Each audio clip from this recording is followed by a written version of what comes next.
Can you believe it has been 28 years since Tim Allen's first The Santa Claus film arrived in movie theaters? Now 3 films and nearly 3 decades later, Tim is back in his jolly red and white suit to reprise his beloved Christmas role in the form of a new original series titled The Santa Clauses, now streaming on Disney+.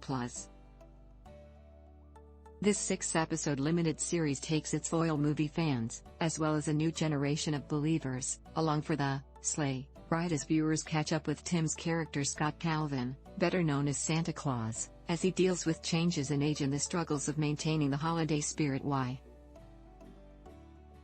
When I first sat down with Tim, who is also an executive producer on The Santa Clauses, I informed him that I was 8 years old when the Santa Claus film came out in 1994 and that the kid at heart in me has nostalgically enjoyed seeing him return to the screen in his iconic holiday role.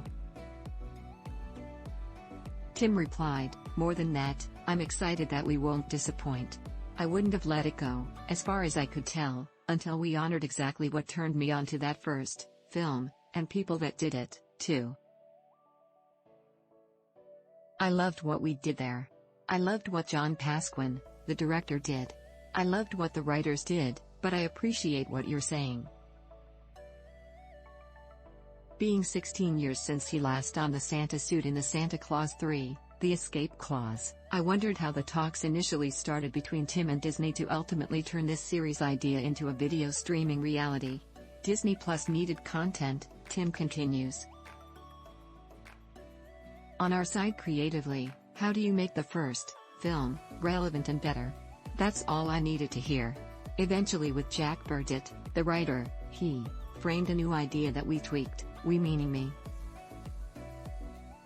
I said, "I don't like any of this, pull that out, but that little core is wonderful." Jack Burditt also penned the original idea for Last Man Standing and molded it into the show that we had. Tim's The Santa Claus's co-stars, including actress Elizabeth Mitchell, who has played Tim's on-screen love interest Carol/Mrs. Claus since the Santa Claus 2 and 3 films, briefly spoke with me about the joys of acting alongside Tim today. "Working with Tim always makes my stomach hurt because he makes me laugh," Elizabeth reveals.